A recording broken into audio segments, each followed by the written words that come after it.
Good afternoon. Today we are going to study Chapter 3 Decision Procedure Part 4, in which we will be studying truth tables as a test for validity of arguments. Here we will be studying truth table as a test for validity of arguments. You already know what an argument is. An argument is a group of statements in which one statement is proved on the basis of the other statement or statements. Argument has premises and a conclusion. And the properties of an argument is that it is either valid or invalid. What do you understand by valid argument? An argument is said to be valid when the conclusion necessarily follows from the premises. That is, the relation between the premises and the conclusion is of implication in a valid deductive argument. So, when all the premises are true, then the conclusion must be true, and if the conclusion is false, then one of the premise is false in a valid deductive argument. Hence, there is more than one possibility for valid argument. Now let us see what is an invalid argument. An argument is invalid when the conclusion does not necessarily follow from the premises. So when all the premises are true, then the conclusion is false in an invalid argument. Hence, there is only one possibility for an invalid argument. Now, to test the validity of the arguments by truth table method, we must know the basic truth tables. Let us revise to know that a negative statement is true when its component is false, and a negative statement is false when its component is true. Here it is true when its component is false, and it is false when its component is true. Now we come to conjunctive proposition. It is true when both are true. Both the conjuncts, left conjunct and right conjunct is true. And it is false when at least one of the conjunct is false. When the right is false, then it is false. When the left is false, then it is false. Or both are false, then it is false. Now we come to disjunctive proposition. It is true when at least one of the disjunct is true. When both are true, obviously it will be true. Any one side is true, then also it will be true. Left is true, so it is true. Right is true, then also it is true. And it is false only under one condition, when both the disjuncts are false. Now we come to implicative proposition. The left component is called the antecedent and the right component is called the consequent. Your implicative statement is true when the consequent is true. In the first row, you can see the consequent is true, therefore it is true. In the third row also the consequent is true, so it is true. And it is also true because the antecedent is false. In the second case, if the antecedent is false, then it is true. In the fourth row also the antecedent is false, and that is why it is true. It is false only under one condition, when the antecedent is true and the consequent is false. Both the values we know, then only it is false. Now we come to equivalent. When both the components have equal values, then it is true. Both are true, then it is true. Both are false, then it is true. And unequal values, then it is false. One is true and the other is false, then false. One is false and the other is true, then it is false. Now we come to how to symbolize the following arguments by using symbols given in the brackets and how to construct the truth table to test their validity. Let us see, either the lecture is informative or interesting. This is full stop. So first premise, the lecture is not informative. This is the second premise, therefore means the conclusion. Lecture is interesting and not informative. F is for lecture is informative. R is for lecture is interesting. Let us see how to symbolize. You must know this table to symbolize the propositions which we have studied in chapter 2. How will you symbolize this? Let us see. Either or means which. It's a disjunctive proposition. So how will you do it? Symbolic form will be first premise, F for informative and R for interesting. So F, which, R. Second premise, not is there, so the lecture is not informative. Second call, F. And the conclusion will be and not is there. So lecture is interesting and not informative. So the R dot curl F. This is the symbolic form, but we will write the argument form by using propositional variables P for F and R for R. You are using Q. Now P wedge Q curl P, therefore Q dot curl P. Now number of propositional variables, how many are there? Two are there. So obviously number of columns will be 2 and number of rows will be 4. Now we'll construct the truth table. Let us see how to do it. We'll write the table, write the number of rows, then matrix, then premise 1, premise 2. How many premises are there? 2 premises. So premise 1, premise 2 and conclusion.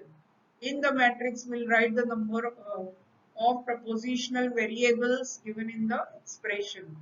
Then we'll write the first premise, then the second premise and the conclusion. Now we'll assign the values. 4, half of 4 is 2, so 2 trues and 2 false below first P, that is first column, and in the second column below Q will be half of 2, that is 1, that is 1 true and 1 false. Now assign the P's value to P in the first premise and Q's value to Q in the first premise. Now we'll solve wedge disjunction. When both are true, it is true. When one is true, then also it is true. Right side is true, then also it is true, and both are false, then only it is false. Now main connective is wedge in the first premise. Second premise, P's value will assign, then negation of P. If P is true, then negation is false. If it is true, then false. False, then true. False, then true. Main connective in the second premise is curl. Now we come to the conclusion. Q's value will assign below Q. True, false, true, false. And P's value below P, true, true, false, false. Then negate P's values, false, false, true, true. Now we'll solve conjunction. When is conjunctive proposition true? When both are true. And when is it false? When at least one is false. So taking Q's value and negative P's value, will solve dot. And on the right hand side there is negative P. So it will be false. Because on right it is false. Again false, because both are false, then both are true, then true. Left is false, so false. Now you'll check whether the argument is invalid or valid. To check whether it is valid or invalid, you have to check the condition of invalidity. If the invalidity condition exists in any of the rows, then the argument is invalid, and if it does not exist, then the argument is valid. You have to check invalidity condition because there is only one condition below which it is invalid, whereas in the case of valid there are many conditions. So it is difficult for us to know. Here you can see that in the first row all premises are not true. So no need of checking. Second premise also, see you can see this is true, this is false, so no need of checking this. This is true, but this is false, no need of checking. In the third row, you'll have to check. See, this is true, this is true, but the conclusion is also true. We have not seen any invalidity condition. Here also the fourth row, it is false, so no need of checking. So you have not found any invalidity condition in any of the rows, so the argument is valid. Argument is valid because there is no such row where all the premises are true and the conclusion is false. Now we come to the second example. If students attend the lectures regularly, then they will understand the subject. This is the first premise. Students do not attend the lectures regularly will be the second premise. Therefore, students do not understand the subject and they do not attend the lectures regularly. So, A for students attend the lectures regularly and they will understand the subject is you. Let us symbolize it. See the table. What is it? If then. If then means or should. We will symbolize the first premise. If then. Antecedent is students attend the lectures. The symbolic form will be A or should. They will understand the subject. Then second is students do not attend the lectures regularly, so not is there, so curl A. Therefore, students do not understand the subject and they do not attend the lectures. So it will be the conclusion, not is the main connective is and not is the in the first conjunct. The second also has a not. Therefore, curl U dot curl A. Now the argument form will be P or Q curl P. Therefore, curl Q dot curl P.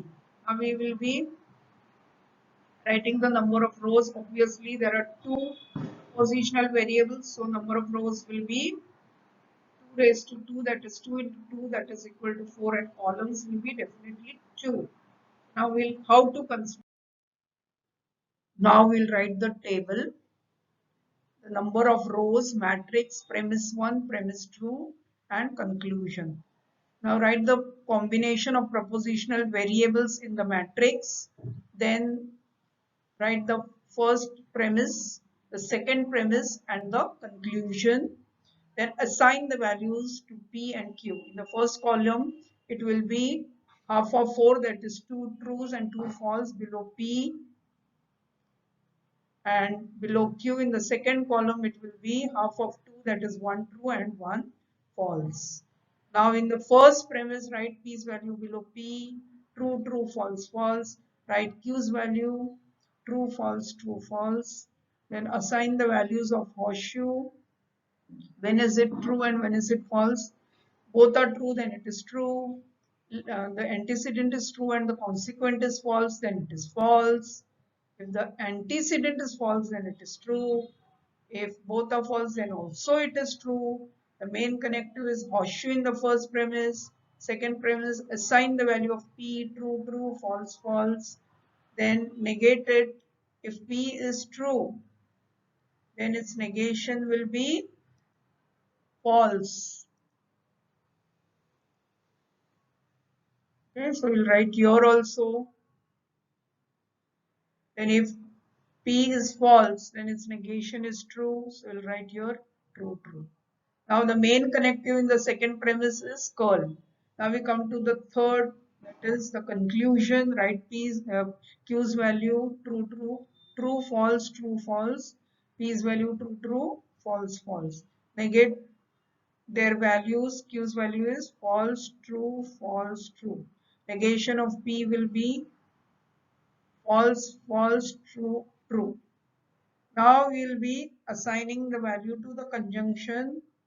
It is false when at least one is false. So both the sides it is false. Taking the negative values, you are going to solve conjunction. Because on both the sides Negative statements are joined by conjunction. So both are false, then conjunction is false. Any one side is false, then also it is false. Right side is false, so it is false. If conjunct is false, so it is false. Both are true, then it will be true. Now we'll have to check whether it is valid or invalid. The argument is valid or invalid. See in the first row, second premise it is false, so no need of checking. In the second row, the first premise is false, so no need of checking. In the third row, both the premises are true, so now we'll have to check the conclusion. It is false. So you have found an invalidity condition in the third row, so the argument is invalid. Since all the premises are true and the conclusion is false in the third row. Now we come to the third example. It is false that either jobs are given on merit or there is unemployment. Therefore, if jobs are given on merit, then there will be no unemployment. Here, jobs are given on merit is J. There is unemployment, they have given T. So now here there is only one premise and conclusion. We will symbolize accordingly. It is false that. First we'll see the table. It is false that. It is not the case that. It is false that. It is curl. The whole thing is negated. Okay. So curl and the other is either or. So in the bracket you will have wedge, outside the bracket you will have curl. So first premise, curl into bracket J wedge T, and there is only one premise. Now conclusion will write, what is that? If jobs are given on merit, if then. So if then means horseshoe. If then merit, then what will happen? There will be no unemployment. So J horseshoe curl T. Therefore, J horseshoe curl T is the conclusion. Now we'll write the argument form. Curl into bracket P wedge Q. Therefore, P horseshoe curl Q. There are two propositional variables. So the number of rows will be obviously 4. Columns will be 2. You know how to do it already. Now we come. Now we will write the table. We'll assign the values of P and Q in the matrix combination of propositional variables and their truth values. Then premise 1 we will write and conclusion. Then let us assign the values to P. There are 4 rows. So obviously P's values will be half of 4, that is 2 trues and 2 false. Half of 2 is 1, so 1 true and 1 false below Q in the second column. Now assign the values of P in the premise 1. The same values which are given in the matrix. Assign the values of Q also, true, false, true, false. Now solve the bracket first. What is main in the bracket? Wedge. So we are going to solve disjunction. Disjunction is true when at least one is true. Since both are true, so it's true. Left is true, so true. Right is true, so true. When both are false, then only disjunction is false. So it's false. Now we are going to negate the bracket. That is, if the disjunction is true, its negation will be false. If the disjunction is true, its negation will be false. If the disjunction is true, its negation is false. If the disjunction is false, then its negation is true. So negation is the main in the premise 1. Now we will assign the values to P and Q in the conclusion. P's values are true, true, false, false. Q's values are true, false, true, false. Negate Q's values. False, true, false, true. Now taking P's value and negative Q's value, you will solve horseshoe. When is implication false? When the antecedent is true and the consequent is false. So taking P's value and negative Q's value, the first row you will have false. Second row both are true, so true. Both are false, then in the third row it will be true. And fourth row it will be true because the antecedent is false and the consequent is true. Now check whether there is any invalidity condition in any of the rows. Since the first row in the premise we have false, so no need of checking. In the second row also it's false. In the third row also in the premise it is false, so no need of checking. In the fourth row in the premise it is true, so we check with the conclusion, and conclusion is true. Okay, so there is no invalidity condition. You can see here. Hence, the argument is valid because there is no such row where the premise is true and the conclusion is false. So we will continue this exercise to test whether the arguments are valid or invalid in the next class. Thank you.